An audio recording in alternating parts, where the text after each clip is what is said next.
You see, alcohol is not a stimulant. It's a sedative, a depressant. It removes inhibitions and social restraints. It was a Wednesday. There's a perceptible decrease in his ability to balance. I was driving home. His reflexes are impaired. My blood alcohol level was 0.22. Reflexes are slow, judgment poor. The last thing I remember when the concentration of alcohol in the bloodstream reaches about 0.4% was blacking out. Unconsciousness usually occurs.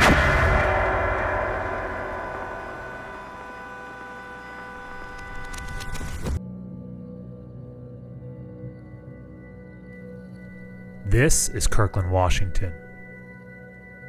It's a quiet suburb outside of Seattle.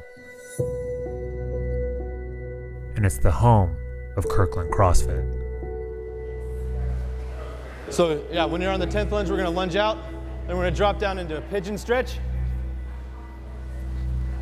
We're gonna do 30 seconds per side once we get into that. Meet our protagonist, Justin Gehrt. Alive and well, a coach at Kirkland CrossFit since October of 2017. You walk in the door and it's not an overly large space. It's big enough that you can do work, but it's small enough that it keeps it intimate, and there's a lot of interaction that comes naturally because the people are so outgoing and so friendly. It's just such a warm atmosphere. Yeah, from the moment you walk in the door, you're not a stranger anymore, and it's awesome. I've never seen Justin walk in here without a smile on his face. This is Jamie Cantu, co-owner of Kirkland CrossFit. He's always talking to people, catching up with them, asking about their day, their weekend. He's a caring individual. People see that and they just love his personality. Come on. Way to keep moving. Way to not give up. Come on. An individual's personality is formed in their childhood. Yeah, good job. For Justin, growing up overweight forced him to cope with the cruelty of his peers at a young age. There was a lot of consolation when I would get home from school from my parents. Those kids are rude, they're mean, they're insensitive. Don't, you've got friends, don't worry about what those kids are saying. And, I was a sensitive little kid. I think being big and kind of getting picked on a decent amount made me more sensitive and a little more of an emotional person, just kind of that foundational level. As Justin got older, his weight increased, and so did the criticism. It came to this point when I was probably 8 or 9 years old, and I had gone into the doctor's office. He said, the weight is concerning, and he was like, what are you doing? Are you tying this kid to the couch and feeding him Snickers bars? You don't remember a lot of things from when you're that age, but that was something that I could remember, especially because of how much it impacted emotionally, my parents and me hearing that, and just kind of, that resonates with you for a long time, especially the more that you wrap your head around it. As far as these boys are concerned, well, hamburgers and hot dogs are their idea of a really good meal. There was never any granular guidance that they would give to say, here's a particular diet plan, or don't eat this versus eat that. There was never anything where they dove so deep that it was something I could take away from a doctor's visit and go implement at home. As his weight escalated, Justin began to develop his own methods for dealing with his body image issues. It chips away at your soul a little bit. I felt like in college it was a lot of times it was like in a movie where someone would walk into walk into a nightclub and the person who walks in is completely different than everyone else in there, and the record skips and the music stops and everyone looks. Every room you walk into, you feel like that. And that was from kind of from high school on. I think I relied at an early age and up and through high school, it was a lot of just humor and social, outgoing, just trying to interact and kind of be as much of a chameleon to as many different groups of people as possible, because you just want people to accept you. So I think that's where it took a turn when I got older, was that I turned to drinking because I felt more confident and more funny, and I was like, yeah, let's be the fat, funny, drunk guy. To get drunk, I would, on a given Friday or Saturday, I was probably putting away, 20 to 30 beers. could drink 2 liters of whiskey. I'd get drunk and I'd get emotional, I'd be like, I don't want to be like this anymore, and I hate this, and like something would happen and it would trigger that. And then I would have these pretty deep conversations with people at random points in time, and one of my friend's dads was like, you have to think like you're a great dude, but you don't want to live your life being the funny fat guy. Advice Justin wouldn't heed until June 6th, 2012. The day Fat Justin died. I kind of pulled off to the side of the road, and then I think I was in the midst of that blackout when I realized that I was off the shoulder, and I kind of freaked out and I floored it and then ripped it across traffic and hit the median head on.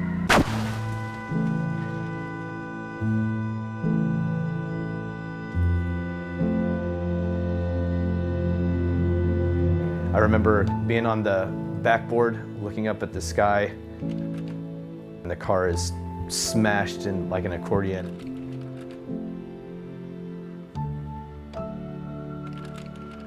Kind of the next thing I know, I'm in the hospital, and then I'm seeing my parents walk in, and then that's super emotional because they thought I was gonna die, and I mean, I should have died.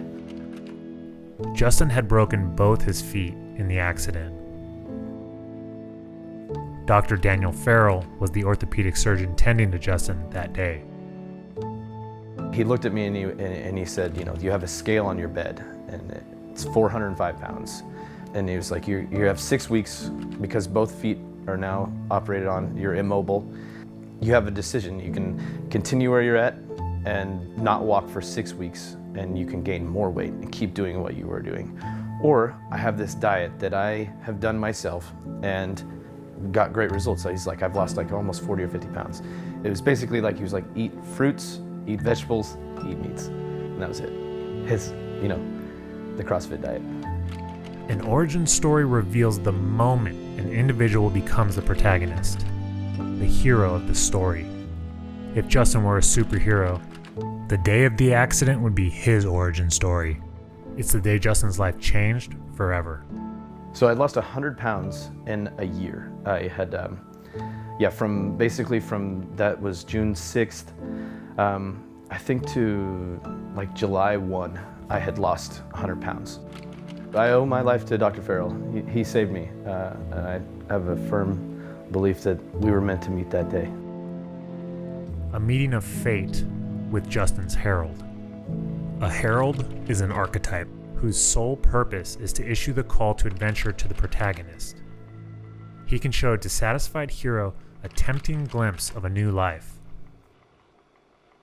The doctor had one more bit of advice for Justin. Try CrossFit.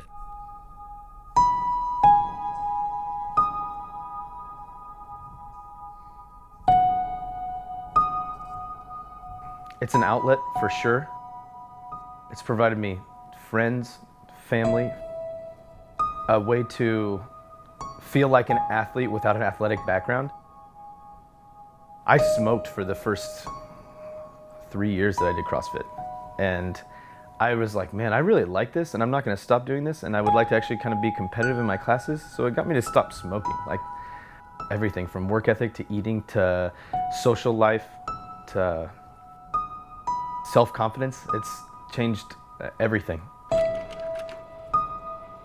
The most profound change was to Justin's body. When you lose 100 plus pounds or 200 plus pounds, what I equate it to is like if you stick a stick of butter in the microwave and you start it and let it go, and you just watch that butter kind of go into a pile. As you lose the weight and the fat, the skin can only keep up for so long, and then it's like there's excess that's going to be there for forever if you don't do anything about it. In early 2016, a job opportunity brought Justin to Kirkland, Washington. He had lost just under 200 pounds in 4 years. I've lost all this weight, and I'm down to wearing, whatever, like a size medium or a large t-shirt, but I'm wearing a tank top underneath that, and the tank top is tucked into my gym shorts to keep like my loose skin from flapping out or something like that. So it was kind of like, all right, I want to feel normal and get rid of that to kind of have that be the last piece of the puzzle. Justin underwent 2 separate skin surgeries. An abdominoplasty, which is an extreme tummy tuck, and a breast reduction. That also tied into removing the loose skin from both of my arms. Same thing, basically cutting the excess skin off from here, tightening that up, and then also removing those droopy dog ear looking pieces from my chest that had folded, which would also come around the side as well. Basically coming through, cutting a chunk of skin out from 180 degrees around the chest area, removing the nipple, then tightening that down as well over the pectoral muscle, and then grafting the nipples back onto my chest. So this is 31 days post-op from the abdominoplasty and 3 days post-op from the chest reduction and arm lift. You can see arms have been pretty beat up. Still got some swelling from the infection in my abdomen from the first surgery. I have 3 drains, 1 on each side and 1 for my stomach. Scarring goes 360 degrees. I have scars here, here, under my armpits, and on my arms.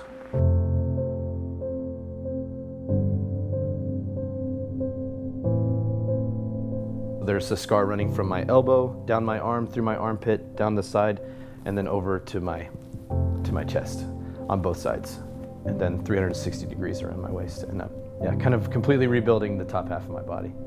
Here we go, guys. 3, 2, 1, go. Here we go. Hang power cleans. Since the accident, Justin has been constantly rebuilding. He answered the call to action, and as he continues on his journey, our hero has a new sense of purpose. Justin is definitely a superhero. I think Justin's main goal in his life is honestly to help others. You good? Okay. Here we go. Come on, guys. Whatever their journey is, he wants to be the one to motivate them. He can show them, hey, you can do it. Few changes, big changes, and you can achieve whatever your goals are. Awesome, guys. Keep moving.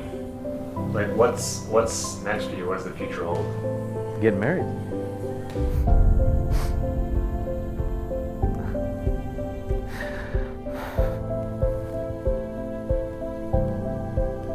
I'm sorry. Oh, you're good. I mean, there's a lot behind all of this, you know what I mean? It's not as like ridiculous as it sounds. That car accident's the best thing that ever happened. Undoubtedly, yeah. That's what I've had that conversation with my parents so many times where it's like the seemingly could not be anything but the worst day of your life ends up being the best day, because yeah, everything's changed. Like, it's so surreal. Like, you don't want to. I even caught myself yesterday, the day before, thinking like, I don't want to know what my life would have been like had it not happened, because it's just too good to worry about that. It's changed everything. I met a beautiful girl who loved me with the loose skin, loves me without the loose skin, with all the scars, puts up with my ridiculous amount of time spent in the gym, coaching and working out, and supports me 100%. And that's so amazing, so good.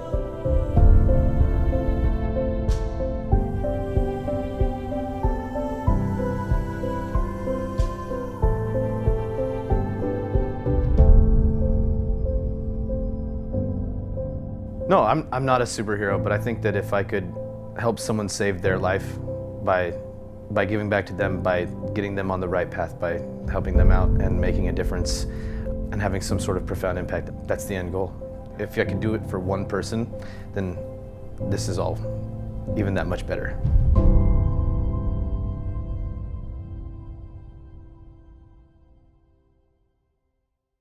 My mind is weak. It gets the best of me. My mind is weak. It gets the best of me. My mind is weak. So